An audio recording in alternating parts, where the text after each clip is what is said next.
김무성 대표가 11시 반에 최고위원회를 결국 소집을 했습니다. 언론들은 30시간의 법칙이 아니라 20시간 만에 입장을 선회한 것이냐 이런 보도를 하고 있는데요.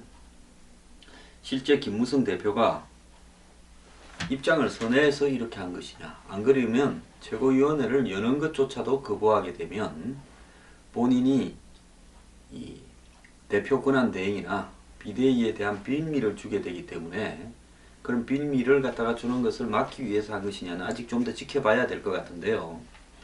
원유철 원내대표는 당헌 당규에 따라 최고위원 3분의 1 이상이 최고위원회 소집 요구를 했고, 김 대표도 최고위원회에 참석하겠다는 연락을 해왔다. 회의 안건은 공관위에서 결정한 5명의 공천에 대한 의결이다 라고 붙였습니다. 그래서 결국 이 공관위에서 심의한 내용이 당 대표의 부적법한 의결 거부로 묵살되면 당이 마비될 거다라고 이렇게 말했는데요. 결국은 그 공천안을 관철하기 위한 조속한 최고위원회 개최라는 부분까지는 관철이 되었습니다. 이제 관건은 김무성 대표의 태도인데요. 김무성 대표는 당헌 당규에 위배되는 일은 할 수 없다라는 마음에는 변함이 없다. 내가 책임진다 말을 반복해서 하고 있습니다.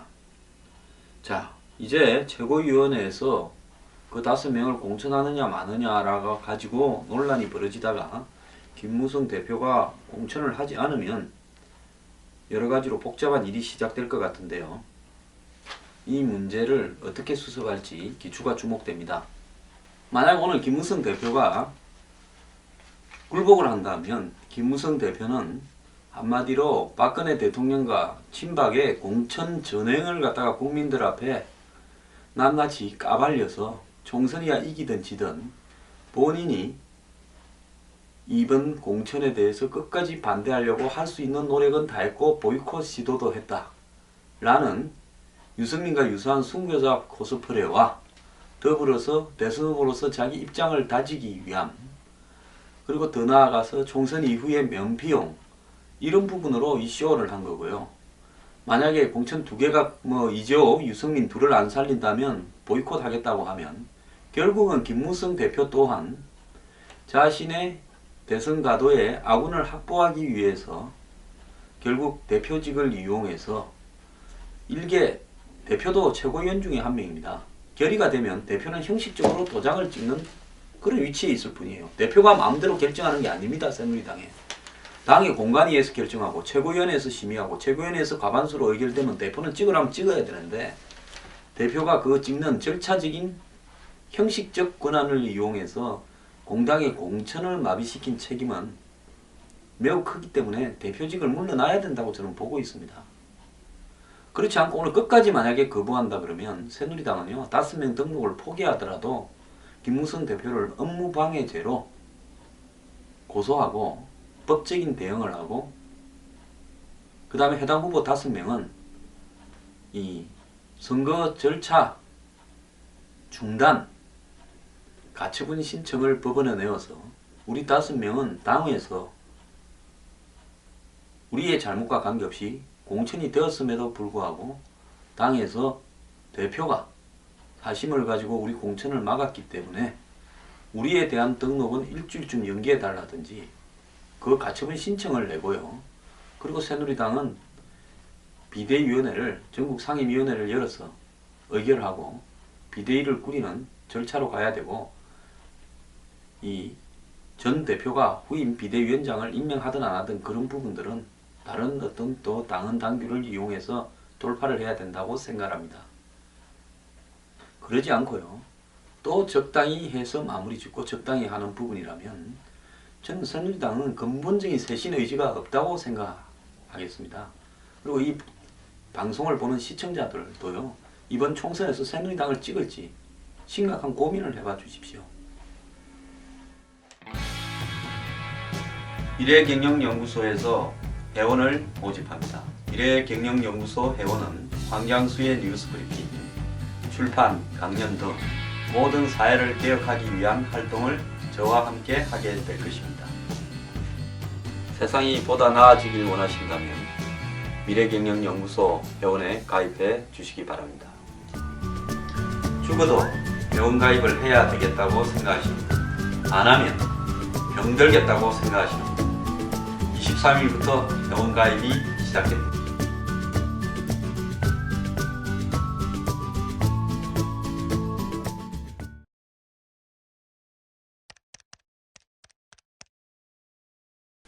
야당 이야기 좀 하겠습니다. 가까스로 김종인 대표가 업무를 보겠다고 그저께 이야기해서 수습은 되었지만 문재인 대표가 어제 서울 마포을 손혜원 후보 선거사무소 개소식에 가서 진보 세력 배제는 곤란하다. 정책내 탈락은 잘못된 거다. 그리고 중앙위원회가 그렇게 이 비대위에 비례대표 후보들을 바꿔치기 한 부분은 중앙위원회가 실질적으로 비례대표를 정하는 상향식 공천이 이루어진 것을 의미한다. 결국 이 부분은 문재인 대표가 이야기한 우리 당은 진보부터 보수까지를 다 껴안는 스펙트럼이 넓은 정당으로 가야 된다. 선거에 이기려면 중도나 합리적인 보수까지도 안아야 되지만 진보 세력과 민주화 운동 세력을 배제해야 된다는 주장은 한쪽 면만 본 거다. 이렇게 발언을 했습니다. 문재인 대표가 지지층 달래기에 나섰다라고 이렇게 이야기하지만은 공천이 끝나자마자 문재인 대표가 본색을 드러내고 발톱을 드러내면서 김종인이 떠들든가 말든가 나는 내 할 말을 한다. 김종인 대표는 이 진노 운동권의 정체성을 바꿔야 된다. 이렇게 주장을 해왔습니다. 그런데 공천이 딱 마무리되니까 문재인 대표는 거침없이 본색을 드러내서 이야기를 하고 있습니다.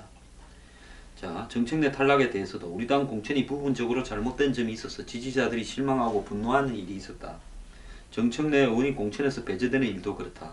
도저히 납득할 수 없는 공천 탈락이다. 이렇게 이야기를 했습니다.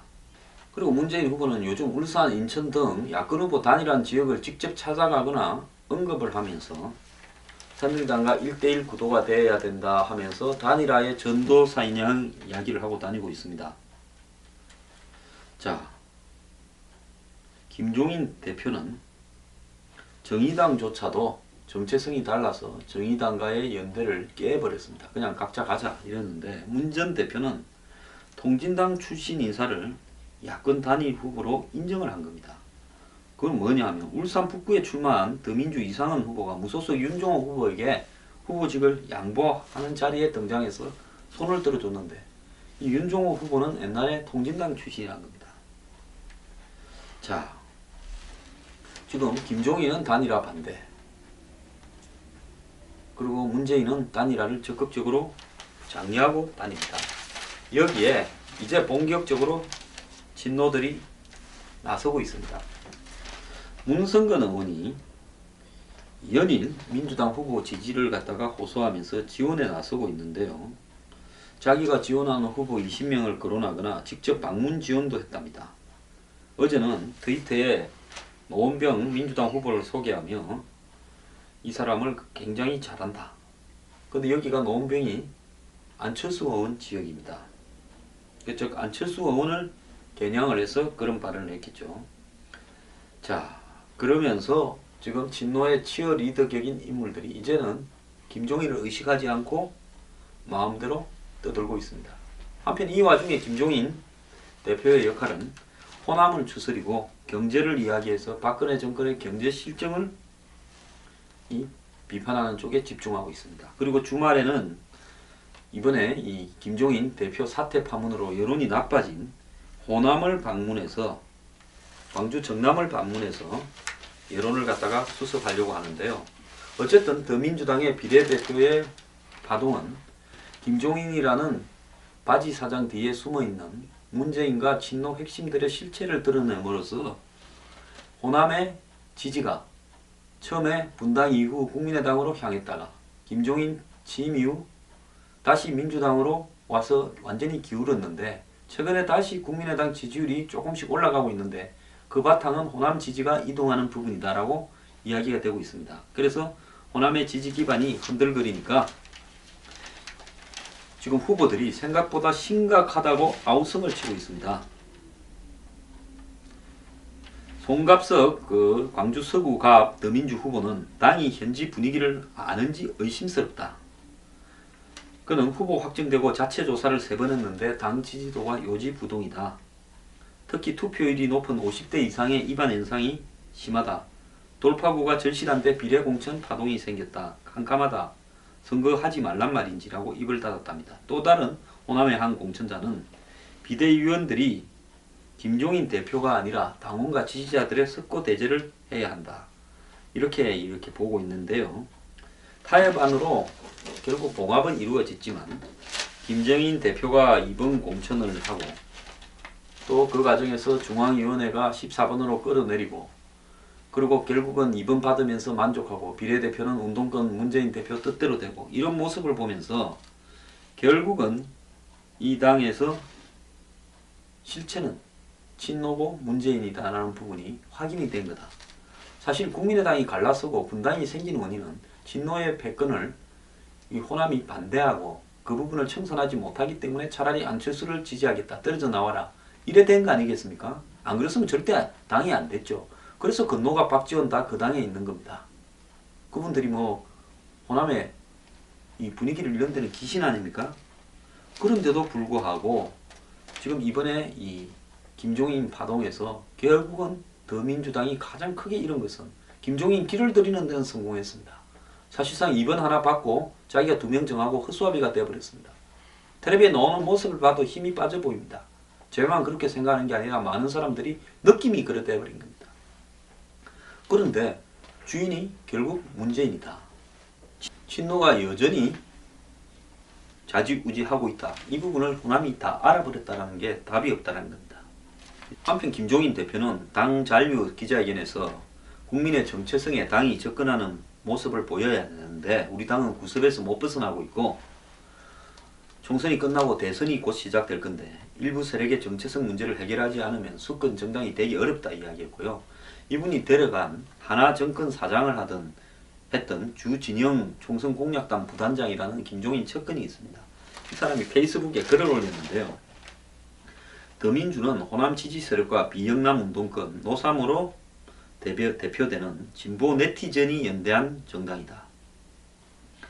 즉 더민주당은 호남의 일부 지지 세력과 그 다음에 이 비영남 운동권 그리고 노삼으로 대표되는 진보 네티즌이 결합한 정당이다.